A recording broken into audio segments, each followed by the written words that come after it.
નમસ્કાર. ઘણીવાર લોકો જ્યારે પોતાનો લિપિડ પ્રોફાઇલ રિપોર્ટ જોવે છે ત્યારે તેમનું ફોકસ ફક્ત કોલેસ્ટ્રોલ પર હોય છે. એલડીએલ કેટલું છે, એચડીએલ કેટલું છે, બસ એ જ ડિસ્કસ થાય છે. પણ રિપોર્ટમાં એક બીજો ઇમ્પોર્ટન્ટ નંબર પણ હોય છે, ટ્રાયગ્લિસરાઇડ્સ.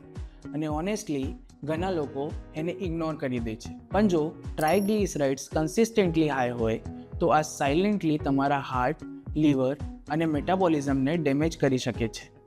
ઇવન જ્યારે તમને કોઈ સિમ્ટમ્સ ફીલ પણ ના થતા હોય. તો આજે સિમ્પલ લેંગ્વેજમાં સમજીએ કે ટ્રાયગ્લિસરાઇડ્સ શું હોય છે, કેમ વાળે છે અને નેચરલી એને કઈ રીતે કંટ્રોલ કરી શકાય છે. ટ્રાયગ્લિસરાઇડ્સ અસલમાં એક ટાઈપનો ફેટ હોય છે જે બ્લડમાં સર્ક્યુલેટ થાય છે. જ્યારે તમે એક્સ્ટ્રા કેલોરીઝ કન્ઝ્યુમ કરો છો, સ્પેશિયલી શુગર અને રિફાઇન્ડ કાર્બ્સ, અને બોડી એને ઇમિડિયેટલી યુઝ નથી કરતી, તો લીવર આ એક્સ્ટ્રા કેલોરીઝને ફેટમાં કન્વર્ટ કરીને સ્ટોર કરી દે છે. અને એ જ ફેટ ટ્રાયગ્લિસરાઇડ્સના ફોર્મમાં બ્લડ સ્ટ્રીમમાં સર્ક્યુલેટ કરતું રહે છે. થોડી ક્વોન્ટિટી નોર્મલ હોય છે, પણ જ્યારે આ કન્ટિન્યુઅસલી હાઈ રહેવા લાગે ત્યારે બ્લડ વેઝલ્સ ધીમે ધીમે સ્ટીફ થવા લાગે છે અને હાર્ટ પર એક્સ્ટ્રા પ્રેશર વાળવા લાગે છે. હવે અહીંયા એક ઇમ્પોર્ટન્ટ પોઈન્ટ સમજો. ઘણા લોકોનું ટોટલ કોલેસ્ટ્રોલ નોર્મલ હોય છે, પણ ટ્રાયગ્લિસરાઇડ્સ હાઈ અને એચડીએલ એટલે ગુડ કોલેસ્ટ્રોલ લો હોય છે. આ કોમ્બિનેશન સ્પેશિયલી ડેન્જરસ મનાય છે. એટલે આજે મોડર્ન કાર્ડિયોલોજી ફક્ત કોલેસ્ટ્રોલ નહીં, ટ્રાયગ્લિસરાઇડ્સ અને મેટાબોલિક હેલ્થને પણ ઇમ્પોર્ટન્ટ આપી રહી છે. હવે પ્રશ્ન આવે છે, ટ્રાયગ્લિસરાઇડ્સ વધે છે કેમ? સૌથી કોમન રીઝન છે એક્સેસિવ શુગર અને refined carbs. Cold drinks, sweets, bakery products, white breads, packaged snacks અને પ્રોસેસ્ડ ફૂડ લીવર પર એક્સ્ટ્રા લોડ ક્રિએટ કરે છે. બોડી એટલા એક્સેસ શુગરને ઇફિશિયન્ટલી પ્રોસેસ નથી કરી શકતી અને લીવર એને ફેટમાં કન્વર્ટ કરી દે છે. આલ્કોહોલ અને લેટ નાઇટ હેવી ડિનર પણ ટ્રાયગ્લિસરાઇડ્સને રેપિડલી ઇન્ક્રીઝ કરી શકે છે. અને જો ફિઝિકલ એક્ટિવિટી ઓછી હોય તો પ્રોબ્લેમ વધારે ફાસ્ટ વાઢે છે.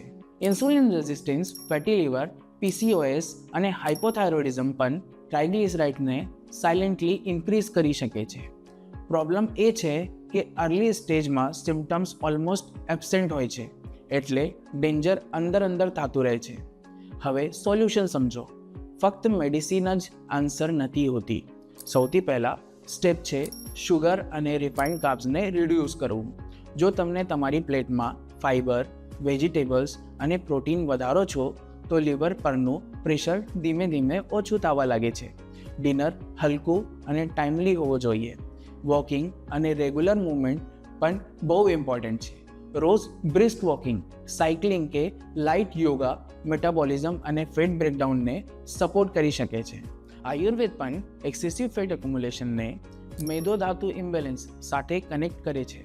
જ્યારે ડાયજેશન વીક હોય અને અનહેલ્ધી ફેટ એક્યુમ્યુલેશન बढ़ાવવા લાગે છે, તો આમ એટલે મેટાબોલિક ટોક્સિન બોડીમાં જમા થવા લાગે છે. એટલે આયુર્વેદા ડાયજેશન અને મેટાબોલિઝમ કરેક્શન પર ફોકસ કરે છે.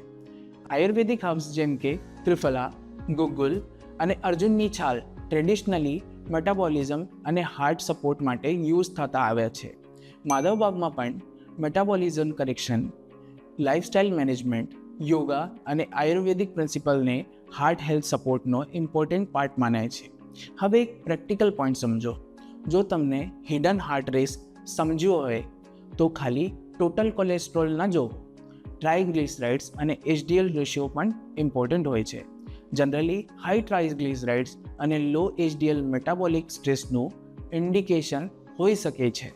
તો ફાઇનલ વાત યાદ રાખો, ટ્રાયગ્લિસરાઇડ્સ એ હિડન ફેટ છે. એ ક્વાઇટલી બોડીને ડેમેજ કરી શકે છે, સ્પેશિયલી જ્યારે લાઇફસ્ટાઇલ અનહેલ્ધી હોય.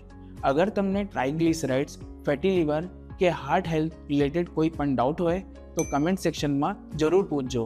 વિડીયો યુઝફુલ લાગ્યો હોય તો સેવ કરો, શેર કરો અને આવી જ પ્રેક્ટિકલ હેલ્થ નોલેજ માટે સબસ્ક્રાઇબ કરતા રહો.